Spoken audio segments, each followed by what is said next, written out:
Jai Hind to one and all. Today I am here with the 10th class SST English medium. Today we are going to discuss about chapter number 4, transport, communication and foreign trade. Today we are going to discuss the conclusion part of this lesson. Means today we are going to complete this lesson. Today our topic is India's import and export structure, export promotion and import substitution, government import for export promotion. So let's start. Firstly, we are going to study about India's import structure. देखिए, अगर हम India के import के structure की बात करें, जो India import करता है, you know very well what is import means हम जो दूसरी कंट्री से किसी चीज़ को बाय करते हैं, लेते हैं, उसको इंपोर्ट कहते हैं। और हमारे देश की बनी हुई चीज़ों को हम बाहर जब बेच देते हैं तो उसे हम एक्सपोर्ट कहते हैं। तो देखिए, अगर मैं इंपोर्ट की बात करूं तो 3 types of article are included in import. 3 type के आर्टिकल जो इंपोर्ट में आते हैं। पहला कैपिटल गुड्स। कैपिटल गुड्स की मैं बात करूं तो machinery, metal, goods, iron, means of transportation, ये सब हम दूसरे देशों से इंपोर्ट करते हैं, मतलब कि लेते हैं। रॉ मटेरियल की बात करूं तो मिनरल ऑयल, कच्चा तेल, कॉटन, जूट और केमिकल गुड्स वगैरह, ये सब हम दूसरे देशों से इंपोर्ट करते हैं। फिर कंज्यूमर गुड की बात करूं तो कुछ फूड आइटम्स वगैरह जो हमारे देश में नहीं है, इलेक्ट्रिकल इक्विपमेंट्स वगैरह, मेडिसिन, क्लोथ, पेपर, ये सारी की सारी चीजें हम दूसरे देशों से इंपोर्ट करते हैं। Okay, paper means security paper वगैरह। फिर एक्सपोर्ट की बात करें तो एक्सपोर्ट स्ट्रक्चर। देखिए, अगर हम एक्सपोर्ट स्ट्रक्चर की बात करें तो उसको 4 कैटेगरीज में डिवाइड किया गया है। सबसे पहले फूड स्टफ जो हम एक्सपोर्ट कर देते हैं, दूसरे देशों में पहुंचाते हैं। जैसे हमारी फूड ग्रेन, राइस है, व्हीट है, ये सब, टी, टोबैको, कॉफी, कैशोनट यानी काजू, स्पाइस, ओके, जो स्पाइसेस वगैरह जैसे मसाले हैं आपके, लौंग, इलायची, काली मिर्च वगैरह, ये सब हम एक्सपोर्ट कर देते हैं। रॉ मटेरियल की बात करूं तो हाइड एंड स्किन्स, लेदर या वुल, ऊन वगैरह, कॉटन, आयरन और मैग्नीज, मिनरल, डायमंड, है ना, या जेम वगैरह, ये सब हम एक्सपोर्ट करते हैं रॉ मटेरियल के अंतर्गत। फिर फिनिश्ड गुड की बात करूं तो रेडीमेड गारमेंट्स वगैरह या क्लोथ, लेदर गुड्स, ये सब फिनिश्ड गुड है। Silk cloth, cement, chemical goods, sports material and shoes, ये सब हम एक्सपोर्ट कर रहे हैं। फिर कैपिटल गुड्स की अगर हम बात करें तो heavy machinery, transport equipment, iron and steel, engineering goods, sewing machines वगैरह, सिलाई मशीन वगैरह, ये सब हम एक्सपोर्ट कर देते हैं। देखिए, आगे बात करते हैं तो 11 trade partners countries are mainly. Bharat की जो 11 ट्रेड पार्टनर कंट्रीज हैं उनके नाम देखिए। America, United kingdom, Belgium, Germany, Japan, Switzerland, Hong Kong, United Arab Emirates, China, Singapore and Malaysia, with whom about 48% of the foreign trade is done। इन कंट्रियों से, इन 11 कंट्रियों से हमारा 48% foreign trade होता है। From 2005 to 2006 China has was the second largest trade partner of India। 2005 और 2006 के अंदर भारत का जो सेकंड लार्जेस्ट पार्टनर है वो चाइना है। This increase in the trade with China is because of export of alloy, metal, import of machinery, chemical etc। देखिए, हमारी चाइना से इतना ट्रेड इंक्रीज क्यों हो गया? क्योंकि हम उसको अलॉय एक्सपोर्ट कर देते हैं, मेटल अलॉय, इसके अलावा मेटल एक्सपोर्ट कर देते हैं। और इंपोर्ट की अगर हम बात करें तो मशीनरी वगैरह या केमिकल वगैरह हम वहाँ से इंपोर्ट करते हैं। और आजकल तो मोबाइल फ़ोन भी बहुत ज़्यादा हम चाइना से इंपोर्ट कर रहे हैं, जो कि आपके पास में भी एक आध जो घर में पीस होगा वो चाइना का ही होगा। United Arab Emirates and Singapore are other import partner. दूसरे अगर इंपोर्ट पार्टनर की मैं बात करूं भारत के तो वो यूनाइटेड अरब एमिरेट्स है और सिंगापुर है। Singapore export precious stone. देखिए, सिंगापुर हमें वहां से प्रेशियस स्टोन को एक्सपोर्ट करता है, मिनरल्स को या मिनरल ऑयल को, शिप, बोट और अदर मशीन्स टू इंडिया को ये दे देता है। इंडिया इसको इंपोर्ट करता है। एक्सपोर्ट कौन कर रहा है? सिंगापुर कर रहा है। Okay, India and imports machine, electrical machinery, biochemical, books, newspaper and manuscript, aeroplanes and satellite from India, ये सारी की सारी चीजें वो इंडिया से ले लेता है। कौन कौन सी? Machine, electrical machinery, biochemical, books, newspaper, manuscript, aeroplanes and satellites. अब आगे देखेंगे export promotion and import substitution. क्या है ये? Export promotion and import substitution. Okay, import substitution and export promotion, ये सेकेंड। देखिए इसमें फर्स्ट तो हमारा हो चुका है। देखिए क्या होता है, यदि हम किसी दूसरे देश से इंपोर्ट ज्यादा करेंगे और उसके मुकाबले में एक्सपोर्ट कम करेंगे तो कहीं ना कहीं जो फॉरेन एक्सचेंज है हमारे भारत का वो डिसबैलेंस हो जाएगा या उसमें कमी आने लगेगी। तो कहीं ना कहीं इससे जो हमारी इकोनॉमी है उसके ऊपर बुरा असर पड़ेगा। इसलिए हमने एक नई पॉलिसी स्टार्ट करी जिसको बोलते हैं export promotion and import substitution. मतलब हम एक्सपोर्ट को तो और ज्यादा बढ़ावा दें, हमारे देश से जो चीजें जा रही है दूसरे देशों के अंदर उसको और ज्यादा बढ़ावा दिया जाना चाहिए। और हम जो इंपोर्ट कर रहे हैं तो वो इंपोर्ट में हम सब्स्टिट्यूशन अपनाएं। सब्स्टिट्यूशन मतलब इंपोर्ट हम ना करें बल्कि ऐसा सब्स्टिट्यूट यूज करें कि जो हमारे देश के अंदर ही मौजूद हो। फॉर एग्जांपल, आप मोबाइल फोन वगैरह दूसरी कंट्री से इंपोर्ट करते हैं तो इसका सब्स्टिट्यूशन ये होना चाहिए कि कुछ मोबाइल फोन्स वगैरह हम हमारे देश के अंदर ही बनाएं। ओके, जैसे कि यदि आप कोई फैन वगैरह या कूलर वगैरह या दूसरी जो मशीन है दूसरे देशों से इंपोर्ट कर रहे हैं तो उसका सब्स्टिट्यूशन होना चाहिए, हमारे देश के अंदर की चीजें ही हमें इस्तेमाल करना चाहिए। ओके, तो इसको कहते हैं export promotion and import substitution. Okay, तो ये क्यों जरूरी है? ये इसलिए जरूरी है ताकि हमारे देश की जो इकोनॉमी है वो बैलेंस्ड रहे। अब देखिए गवर्नमेंट की कुछ एफर्ट्स हम देखने जा रहे हैं कि गवर्नमेंट ने क्या ऐसे एफर्ट किए हैं एक्सपोर्ट को प्रमोट करने के लिए और इंपोर्ट का सब्स्टिट्यूशन ढूंढने के लिए। तो देखो सबसे पहले हमारी गवर्नमेंट ने डिफरेंट ऑर्गेनाइजेशन बनाए, अलग अलग ऑर्गेनाइजेशन बनाए एक्सपोर्ट को प्रमोट करने के लिए। कौन कौन से? Foreign trade institute, export import advisory council, state trading corporation, export promotion council, cotton textile corporation, jute corporation, import export bank. Okay, to open new market for export. ये सारी की सारी चीजें गवर्नमेंट ने बनाई कि एक्सपोर्ट के लिए नई मार्केट खोले जा सके और इसकी पब्लिसिटी की जा सके दूसरे देशों के अंदर जाकर। ओके, अब ट्रेड प्रमोशन इंस्टीट्यूट देखें, to ensure coordination between different institution engage in export promotion to promote necessary services to them to trade development organisation has been set up. देखें, तो इंश्योर देखें जो अभी हमने ऊपर इंस्टीट्यूशन देखे, इन सारे इंस्टीट्यूट के अंदर कोऑर्डिनेशन बनाया जा सके, सामंजस्यता बनाई जा सके, उसके लिए गवर्नमेंट ने ट्रेड प्रमोशन इंस्टीट्यूट ओपन किया। ओके, इसके अलावा एक्सपोर्ट को प्रमोट किया जा सके और इसके अलावा जो नेसेसरी सर्विसेज होती है वो प्रोवाइड की जा सके, इसके लिए गवर्नमेंट ने ट्रेड प्रमोशन इंस्टीट्यूट ओपन किया है। आगे देखते हैं, establishment of state trading corporation. This corporation has been set up to export a variety of things. देखिए स्टेट ट्रेडिंग कॉर्पोरेशन बहुत सारी चीज़ों को एक्सपोर्ट करने के लिए गवर्नमेंट ने बनाया है और हमारा जो मार्केट है विदेशों के अंदर उसको एक्सपांड करने के लिए भी बनाया है और कहीं ना कहीं हमें नेसेसिटीज या जो नेसेसरी फैसिलिटीज है वो प्रोवाइड करता है एक्सपोर्टर्स वगैरह को। फिर establishment of export houses, government ने बहुत सारे एक्सपोर्ट हाउसेज बनाए, उनको फाइनेंशियल असिस्टेंस की अगर जरूरत लगे तो वहां से गवर्नमेंट उनको प्रोवाइड करती है और इसके अलावा मार्केटिंग के लिए कुछ फंड की जरूरत लगती है या अपने डेवलपमेंट के लिए कुछ फंड की जरूरत लगती है तो वो भी गवर्नमेंट प्रोवाइड करती है।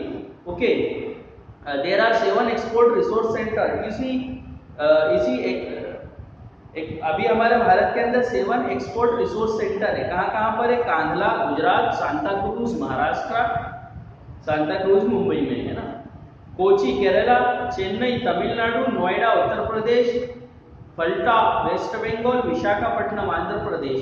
ओके, यहाँ पर कस्टम क्लियरेंस फैसिलिटी भी अवेलेबल होती है। ओके, अब import, Indian import and export bank, इसकी शुरुआत की गई कि इंपोर्ट और एक्सपोर्ट को बढ़ावा देने के लिए, मतलब एक्सपोर्ट को बढ़ावा देना और इंपोर्ट का सब्स्टिट्यूट ढूंढना इसके लिए। फिर ग्रीन कार्ड, हमारी गवर्नमेंट ने हमारे जो एक्सपोर्टर्स हैं उनको कहीं प्रॉब्लम नहीं आए दूसरे देशों में जाने के लिए, इसलिए कहीं ना कहीं ग्रीन कार्ड फैसिलिटीज प्रोवाइड किए, ओके, इन इंस्टीट्यूशंस को। फिर लिबरल लाइसेंस सिस्टम, गवर्नमेंट ने अब जो लाइसेंस पहले जो उसमें बहुत डॉक्यूमेंटेशन वर्क हुआ करते थे या बहुत ज़्यादा जो फॉर्मेलिटीज़ होती थी उसको कम कर दिया है और लिबरल लाइसेंस सिस्टम की पॉलिसीज़ को अपनाया है, ओके। अब हम बात करेंगे इंपोर्ट सब्स्टिट्यूशन की। Indian economy is a developing economy. अब आप लोगों को मालूम है हमारी जो इकोनॉमी है वो डेवलप्ड नहीं है बल्कि डेवलपिंग है, इसलिए कहीं ना कहीं हमें ये ज़रूरी है कि जो हम इंपोर्ट कर रहे हैं उसका सब्स्टिट्यूशन ढूंढें।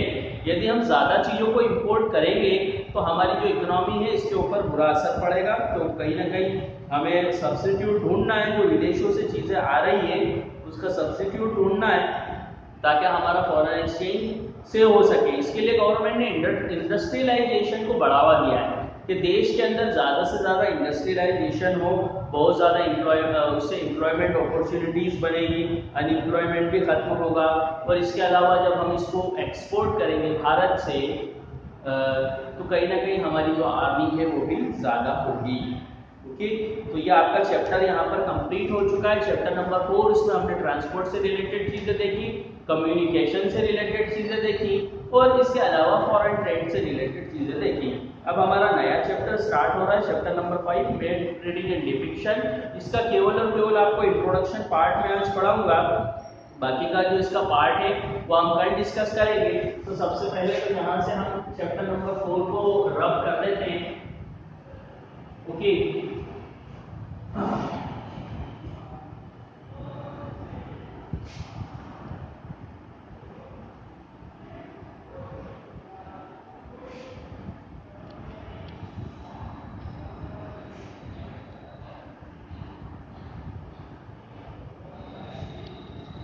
अब आपका स्टार्ट हो गया है चैप्टर नंबर 5। चैप्टर नंबर 5 है map reading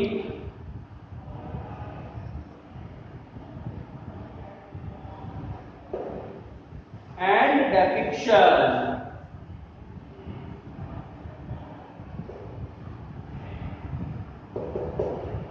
map reading and depiction, इसमें हम मीनिंग ऑफ वेदर मैप पढ़ेंगे। पहले तो हम पढ़ेंगे इंट्रोडक्शन,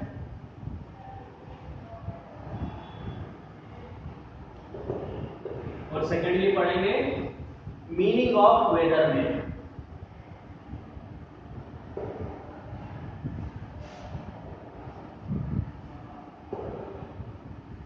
चलिए, so let's start, okay. We have studied in the previous classes the meaning and the importance of a map in the geographical study of any area.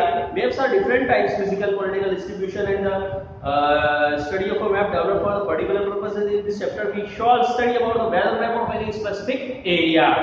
These maps shows the special features and the diversity of the weather condition and their efforts. देखें, इसको आप एक बार read कर लेना अगर आपको थोड़ा fastly लग रहा है। मैं फास्टली इसलिए कर रहा हूँ ताकि कम समय के अंदर आपको ज़्यादा चीज़ एक्सप्लेन कर सकूं, ओके। देखिए, आपने अपने प्रीवियस जो क्लासेस है उसके अंदर मैप के बारे में बहुत कुछ पढ़ा है। आपको मालूम है फिजिकल मैप होते हैं, पॉलिटिकल मैप होते हैं, वेदर मैप होते हैं और डिफरेंट कंडीशन को शो करने के लिए डिफरेंट टाइप्स के मैप होते हैं। इस लेसन के अंदर हम वेदर मैप के बारे में पढ़ेंगे, किस टाइप से वेदर मैप को बनाया जाता है और वेदर मैप की मदद से किस तरीके से एक स्पेसिफिक एरिया का जो वेदर है उसको हम डिफाइन करते हैं, ओके। और उसके बहुत सारे स्पेशल फीचर्स और डाइवर्सिटीज के बारे में पढ़ेंगे।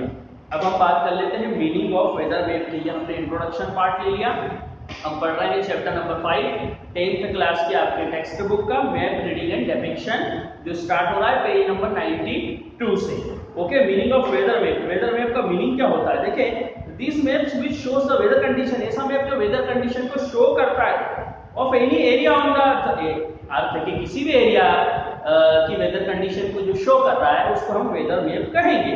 देखें, अब वेदर मैप के अंदर बहुत सारे इसके एजेंट होते हैं, वेदर के बहुत सारे एजेंट होते हैं जिससे कहीं का वेदर डिसाइड होता है, जैसे टेम्परेचर है, एयर प्रेशर है, रेन है, स्पीड है एंड डायरेक्शन ऑफ विंड है, कंडीशन ऑफ क्लाउड है, ओके।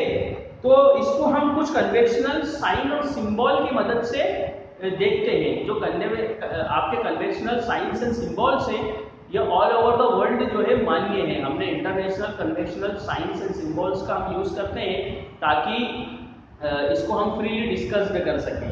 ओके, अब देखें weather map can be studied on the basis of following point. कुछ फॉलोइंग पॉइंट है जिसकी मदद से हम वेदर मैप को स्टडी कर सकते हैं। The weather features are indicated on the map through standard sign. कुछ हमने स्टैंडर्ड साइन का इस्तेमाल किया है जिसकी मदद से हम वेदर को का जो फीचर्स है उसको इंडिकेट कर सकते हैं।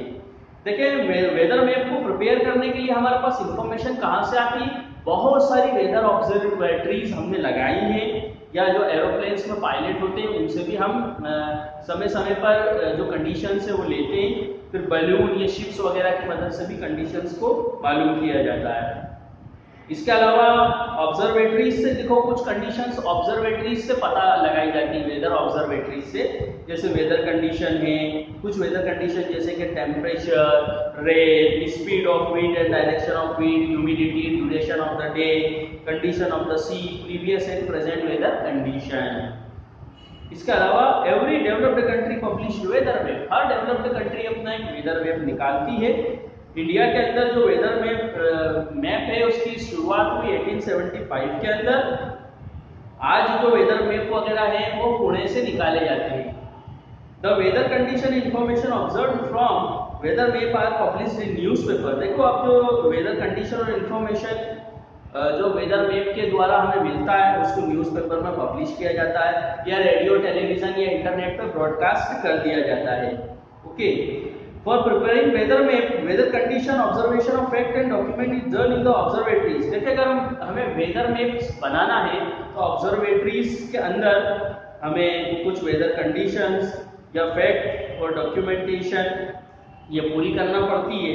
तो ये हम पूरी करते हैं। उसके अलावा मॉर्निंग 8:30 और इवनिंग 5:30 में की जो कंडीशंस वगैरह ली जाती है और उसके अकॉर्डिंगली फिर आपका वेदर मैप बनाया जाता है, उसको डिसाइड किया जाता है। तो 2 बार ऑब्जर्वेटरीज से जो फैक्ट और डॉक्यूमेंटेशन किया जाता है। ओके, अब देखिए जो हम वेदर मैप में इंफॉर्मेशन लेते हैं वो कुछ कोड नंबर्स के थ्रू लेते हैं। ओके, आगे देखते हैं। The meteorological department in India was set up in the year 1864। Bharat के अंदर जो मेट्रोलॉजिकल डिपार्टमेंट है जो कहीं ना कहीं वेदर की खबर या वेदर की न्यूज हमें देता है, उसको स्टार्ट किया गया 1864 के अंदर बंगाल में। क्यों स्टार्ट किया गया? On the recommendation of the Asiatic society. Asiatic society ने हमारे सामने ये मशवरा रखा है कि आप क्या करें, एक मेट्रोलॉजिकल डिपार्टमेंट बनाएं। तो हमने बनाया। शुरू में इसका ऑफिस शिमला के अंदर था, फिर सेकेंड वर्ल्ड वॉर के बाद इसका जो हेड ऑफिस है और जो ऑब्जर्वेटरी है वो दिल्ली के अंदर शिफ्ट कर दिया गया है। अब देखिए ये जो डिपार्टमेंट है ये क्या काम करता है? ये स्टडी करता है वेदर कंडीशन की। हमारे कंट्री के अलग अलग पार्ट्स के अंदर डेली बेसिस के ऊपर ये ऑब्जर्वेशन करता है, डॉक्यूमेंटेशन बनाता है, कलेक्शन करता है, डाटा को ऑब्जर्वेशन करता है, वेदर कंडीशन को और नेबरिंग कंट्री की जो वेदर कंडीशन है उसको भी ऑब्जर्व करता है और एनालाइज करता है और फोरकास्ट करता है इसका। ओके, अब देखिए जो मेट्रोलॉजिकल हमारा डिपार्टमेंट है इंडिया का, उसको 5 पार्ट्स में डिवाइड किया गया है। इसका हेड ऑफिस दिल्ली के अंदर है और बाकी दूसरे ऑफिसेस की बात करूं तो वो नागपुर, मुंबई, चेन्नई और कोलकाता के अंदर है। आज हमारे मेट्रोलॉजिकल डिपार्टमेंट के पास में 1142 ऑब्जर्वेटरीज है, 2500 या 2500 रेन गेजेस है और 22 सेंटर है अर्थक्वेक की इंटेंसिटी निकालने के लिए इंडिया के अंदर। देखिए आपको मोबाइल के ऊपर भी बहुत सारी जानकारी मिलती है। यदि आप वेदर से रिलेटेड जानकारी देखेंगे तो गूगल वेदर ऐप है या याहू वेदर ऐप है, उस पर आपको मालूम पड़ेगा कि वेदर की कंडीशन जब आप देखना चाहेंगे तो उसमें बहुत सारी रेंज आपको नजर आएगी। उसमें ह्यूमिडिटी आपको बताई जाएगी कि आज की ह्यूमिडिटी ये है, एयर प्रेशर ये है। तो ये सभी के सभी वेदर के एजेंट होते हैं और इन सभी को ऑब्जर्व करने का जो काम है वो ये करता है आपका मेट्रोलॉजिकल डिपार्टमेंट। ओके, और आपके इंटरनेट में भी जो इंफॉर्मेशन आती है तो वहीं से आती है। अब हम बात करेंगे need and important of study of weather map. भाई इसकी क्या जरूरत लगी कि वेदर मैप को बनाया जाए? With the help of weather map it is possible to know in advance. देखो वेदर मैप की मदद से हम एडवांस में मालूम कर सकते हैं किसी वेदर फोरकास्ट को हम ले सकते हैं और उसकी जो जानकारी है वो आकाशवाणी में या टीवी में या इंटरनेट के माध्यम से दे सकते हैं। ओके, जैसे मान लो कभी कुछ कहीं किसी एरिया में एक्सेसिव रेन होने वाली है, ज्यादा वर्षा होने वाली है, या कहीं अर्थक्वेक आने वाला है, ओके, या कहीं साइक्लोन्स आने वाला है, तूफान या स्नोफॉल्स होने वाला है, तो इसकी जानकारी हम पहले से ही ब्रॉडकास्ट कर सकते हैं और लोगों को सलाह दे सकते हैं कि इस एरिया में ये सिचुएशन वेदर कंडीशन हो सकती है, तो आप कहीं ना कहीं अपना ख्याल रखें। The forecast made on the basis of weather map helping in the taking suitable safety measures। देखिए, इससे कहीं ना कहीं जो सेफ्टी मेजर्स है उसको हम ले सकते हैं। पहले से जब हम मौसम में जो परिवर्तन होने वाला है उसके बारे में जब बता देंगे तो हम सेफ्टी मेजर्स ले सकते हैं। इसके अलावा हमारे नेविगेशन को सेव कर सकते हैं, मतलब समुद्र के अंदर जो हमारे जहाज चल रहे हैं उनको भी कह सकते हैं कि भाई यहाँ पर समुद्र में साइक्लोन आने वाला है, तो आप एक सेफ पोजीशन ले लीजिए। एरोप्लेन्स के अंदर जो फ्लाइट में हमारे पायलट और दूसरे मुसाफिर चल रहे हैं, अभी हवा के अंदर है, तो उनको भी कहीं ना कहीं इसकी मदद से अवगत कराया जा सकता है कि आप भी एक सेफ पोजीशन ले लें, या उनका रूट भी डाइवर्ट किया जा सकता है। ओके, इसके अलावा अर्थक्वेक आने के ऊपर या कहीं ज़्यादा एक्सेसिव रेन आने के ऊपर भी ये चीज़ें बहुत ज़्यादा सहायक है। ओके, और हमारा जो एग्रीकल्चरल ऑपरेशन है वो ठीक तरीके से किया जा सके, उसमें भी ये बहुत ज़्यादा कहीं ना कहीं लाभदायक है। ओके, तो आज के लिए बस इतना ही। बाकी की जो चीज़ें हैं और बाकी का जो वर्क है हम कल डिस्कस करेंगे। जय हिंद, जय भारत।